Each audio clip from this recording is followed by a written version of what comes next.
Hello everyone, welcome to my channel. कैसे हैं आप सभी? आई होप आप सभी अच्छे होंगे। तो आज की वीडियो में हम कुछ और इम्पोर्टेंट क्वेश्चंस सॉल्व करने वाले हैं with correct answer and easy explanation.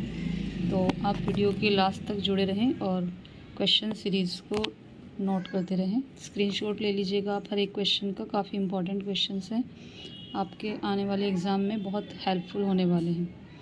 तो स्टार्ट करते हैं वीडियो फर्स्ट क्वेश्चन से। तो फर्स्ट क्वेश्चन है, when a cation is formed from a neutral atom the atomic size. तो ये कहा है कि अगर कोई कैटायन बनता है एटम से, तो जो साइज़ होता है, एटम का साइज़ जो होता है वो कैसे होता है? सेम रहता है, डिक्रीज़ होता है, इंक्रीज़ होता है, या फिर ना इंक्रीज़ होता है, या तो इंक्रीज़ होता है या डिक्रीज़ होता है। तो इसमें हम क्या देखते हैं कि आप ऐसा देख सकते हैं कि कोई भी एटम अगर इलेक्ट्रॉन लूज़ करता है या रिमूव करता है तो उसकी रेडियस जो होगी वो डिक्रीज़ हो जाती है। रीज़न क्या होता है इसका? क्योंकि जब इलेक्ट्रॉन की कमी हो जाती है, मीन्स कि कैटायन कब बनता है? जब वो इलेक्ट्रॉन रिमूव कराएगा, और इलेक्ट्रॉन रिमूव कराने से क्या होगा कि इलेक्ट्रॉन की कमी हो जाएगी, जिस वजह से इलेक्ट्रॉन की रिपल्सिव जो पावर होती है वो कम हो जाती है, और जो प्रोटॉन होते हैं इलेक्ट्रॉन को अट्रैक्ट करने की उनकी टेंडेंसी भी कम हो जाती है। ठीक है, तो इस वजह से जो कैटायन का साइज़ होता है वो कम हो जाता है। That is the size of cation और रेडियस ऑफ कैटायन डिक्रीजेस। तो करेक्ट ऑप्शन इसका ऑप्शन नंबर बी आ जाएगा। Next question is the most electropositive element in the periodic table. 4 option दिए हैं, आयरन, कॉपर, सीजियम और लिथियम। हमें ये बताना है इनमें से सबसे ज़्यादा इलेक्ट्रोपॉजिटिव एलिमेंट कौन सा होता है। ठीक है, तो इलेक्ट्रोपॉजिटिविटी क्या होती है? Electropositivity is the tendency to remove an और मोर इलेक्ट्रॉन फ्रॉम एटम। ठीक है, किसी भी एटम से इलेक्ट्रॉन को रिमूव कराने के लिए जो टेंडेंसी होती है उसी को कहा जाता है इलेक्ट्रोपॉजिटिविटी। ठीक है, तो अगर हम देखें सीजियम जो होता है सबसे ज़्यादा इलेक्ट्रोपॉजिटिव एलिमेंट होता है। ठीक है, तो इसका आंसर हो जाएगा, करेक्ट ऑप्शन इज़ सीजियम। ठीक है, अगर पीरियडिक टेबल में हम इसका ट्रेंड देखें तो ये एल्कली मेटल्स से आता है। एल्कली मेटल्स जो होते हैं इलेक्ट्रो पॉजिटिव मेटल्स होते हैं, और ग्रुप वाइज उनकी पॉजिटिविटी, इलेक्ट्रो पॉजिटिविटी इंक्रीज़ करती है। ठीक है, तो स्क्रीनशॉट ले लीजिए आप इस क्वेश्चन का। The next question is colloidal particles of soap sol in water are. जो कोलाइडल पार्टिकल्स होते हैं उसके वाटर में कैसे होंगे? तो आंसर होगा इसका negative charge particles. Colloidal particles of soap sol in water are charged particles. ठीक है, on moving next question, which of the following species can not exist. इनमें से कौन सा स्पीशीज़ एग्जिस्ट नहीं करेगा? ठीक है, तो SiCl6 यस एग्जिस्ट करेगा, क्योंकि यहाँ पर आप देखेंगे सिलिकॉन जो है क्लोरीन के साथ हेक्सा कंपाउंड बना रहा है, तो ये तो एग्जिस्ट करता है। जर्मेनियम इज़ ऑल्सो, ठीक है, SnCl6 भी एग्जिस्ट करता है। CCl6 एग्जिस्ट नहीं कर सकता बिकॉज कार्बन हमेशा अपनी 4 वैलेंसी शो करता है, और अगर आप यहाँ देखें कार्बन की वैलेंसी 6 शो हो रही है। ठीक है, इस कंपाउंड में कार्बन अपनी वैलेंसी कितनी शो कर रहा है? 6, जो कि किसी भी कंडीशन में कार्बन की वैलेंसी 6 हो ही नहीं सकती। कार्बन सिर्फ और सिर्फ 4 वैलेंसी शो करता है, और 4 वैलेंसी में ही कंपाउंड फॉर्म करता है, तो ये स्पीशीज़ एग्जिस्ट नहीं करेगा। चलते हैं नेक्स्ट क्वेश्चन पर। Crystal field splitting strength maximum for which of the following ligand. यहाँ पर भी आपको क्रिस्टल फील्ड लिगेंड का आंसर दिया है, तो सबसे ज़्यादा कहाँ होता है? तो इस क्वेश्चन में अगर हम देखें तो Cn नेगेटिव जो है इसकी जो क्रिस्टल फील्ड स्प्लिटिंग स्ट्रेंथ होती है सबसे ज़्यादा होती है। रीज़न क्या होता है कि जिस लिगेंड में पाई बॉन्ड होता है, ठीक है, जिस लिगेंड में पाई बॉन्ड होता है उसकी क्रिस्टल फील्ड स्प्लिटिंग स्ट्रेंथ उतनी ही ज़्यादा होती है। अब Cn नेगेटिव में क्या होता है, 2 पाई बॉन्ड होते हैं। Cn नेगेटिव में कितने पाई बॉन्ड होते हैं, 2 पाई बॉन्ड होते हैं, ठीक है, जिस वजह से Cn नेगेटिव की जो क्रिस्टल फील्ड स्प्लिटिंग स्ट्रेंथ होती है वो मैक्सिमम होती है। बाकी सब में ये कंडीशन नहीं आती। चलते हैं नेक्स्ट क्वेश्चन पर। The correct order of electronegativity of the elements nitrogen, oxygen, fluorine and phosphorus, ठीक है। तो हमें बताना है इनका करेक्ट ऑर्डर इलेक्ट्रोनेगेटिविटी का। यहाँ हम करेक्ट ऑर्डर बताएंगे इलेक्ट्रोनेगेटिविटी का।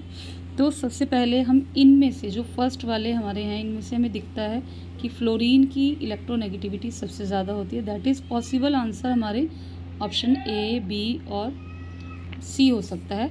डी तो एलिमिनेट हो जाएगा यहाँ से, ठीक है, एलिमिनेशन मेथड हमने लगाया। अब इसके बाद अगर हम देखें पीरियड में फ्लोरीन से पहले किसका आता है, फ्लोरीन से पहले आता है हमारा ऑक्सीजन का। तो ये 2 पॉसिबिलिटी हमारे पास आ जाती है। और ऑक्सीजन के बाद किसका आता है, नाइट्रोजन का। तो ठीक है, तो करेक्ट ऑप्शन यहाँ पर आपका आता है option number C, fluorine maximum, oxygen, then nitrogen and then phosphorus. Nitrogen और फॉस्फोरस सेम ग्रुप के एलिमेंट है, बट नाइट्रोजन ग्रुप में फर्स्ट नंबर पर है और फॉस्फोरस का नीचे है। तो जैसे जैसे ग्रुप में आगे बढ़ते हैं इलेक्ट्रोनेगेटिविटी तो डिक्रीज़ होती है, इस वजह से फॉस्फोरस की तो सबसे कम होगी।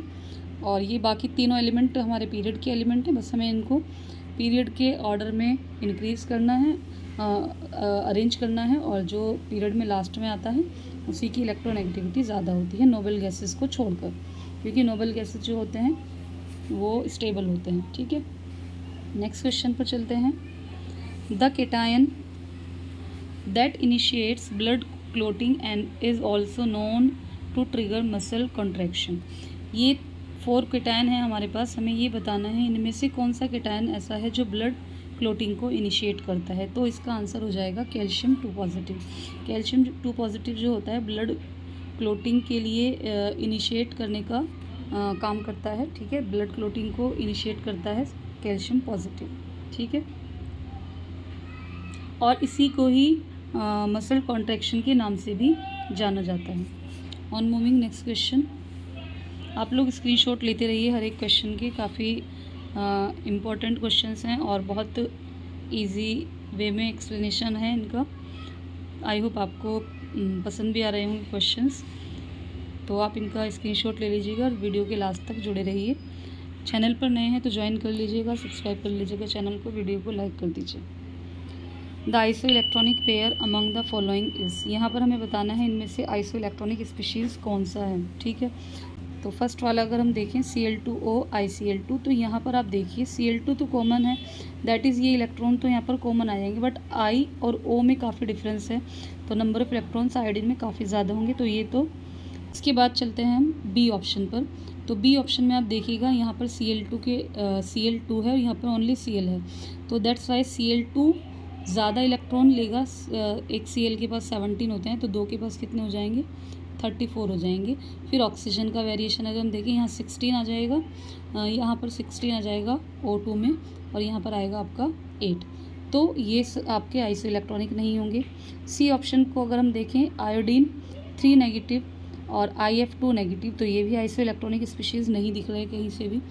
अगर हम देखें लास्ट वाला डी वाला देखें तो हम इसको कैसे दिखा सकते हैं, ClO2 नेगेटिव का अगर हम करें तो Cl के पास हो गए 17, O2 के पास हो गए हमारे 16, ठीक है, और एक इसने माइनस वाला है तो इसको 1 को ऐड करेंगे, ठीक है, तो टोटल कितने हो जाते हैं 34।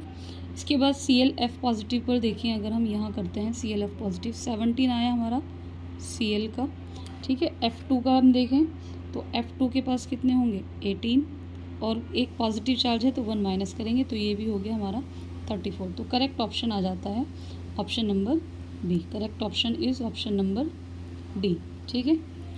तो चलते हैं नेक्स्ट वीडियो पर, चलते हैं नेक्स्ट क्वेश्चन पर। विच of the following is not an electrophile, इनमें से कौन सा इलेक्ट्रोफाइल नहीं है? तो हाइड्रोजन पॉजिटिव तो इलेक्ट्रोफाइल है, Br पॉजिटिव भी इलेक्ट्रोफाइल है, BF3 also electron deficient compound होता है क्योंकि इलेक्ट्रॉन कंप्लीट नहीं होते, यहाँ पे ऑक्टेट कंप्लीट नहीं होता है। यहाँ पर अगर हम देखें इलेक्ट्रॉन डेफिशिएंट कंपाउंड जो होते हैं वो इलेक्ट्रोफाइल होते हैं। अमोनिया के पास लोन पेयर है एक्सिस में, तो ये होगा हमारा इलेक्ट्रोफाइल नहीं होगा, ये हमारा न्यूक्लियोफाइल होता है। तो करेक्ट ऑप्शन आपका आ जाता है यहाँ पर,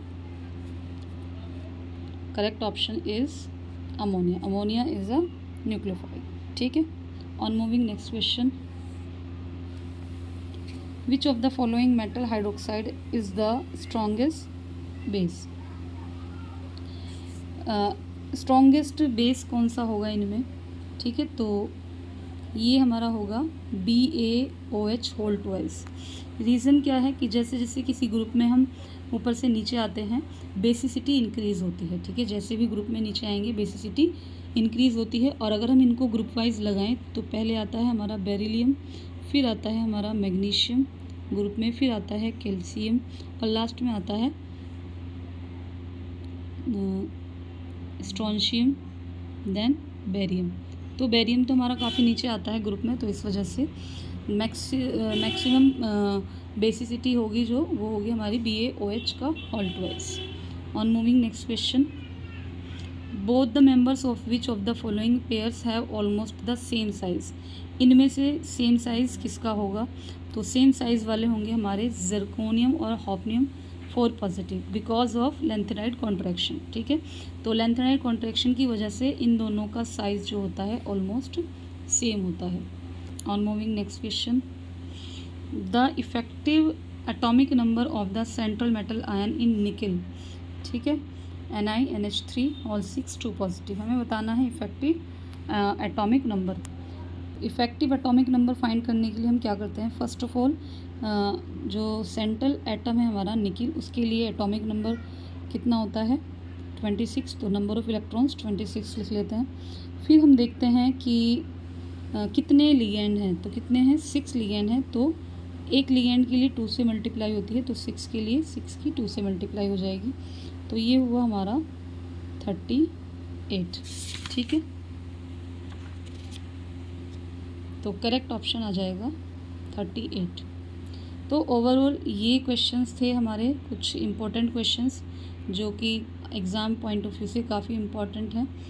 तो आई होप आपको क्वेश्चन सीरीज़ पसंद आई होगी। तो अगर आप चैनल पर नए हैं तो सब्सक्राइब कर लीजिएगा और वीडियो को लाइक ज़रूर कर दीजिएगा। मिलते हैं नेक्स्ट वीडियो में, तब तक के लिए good bye and take care.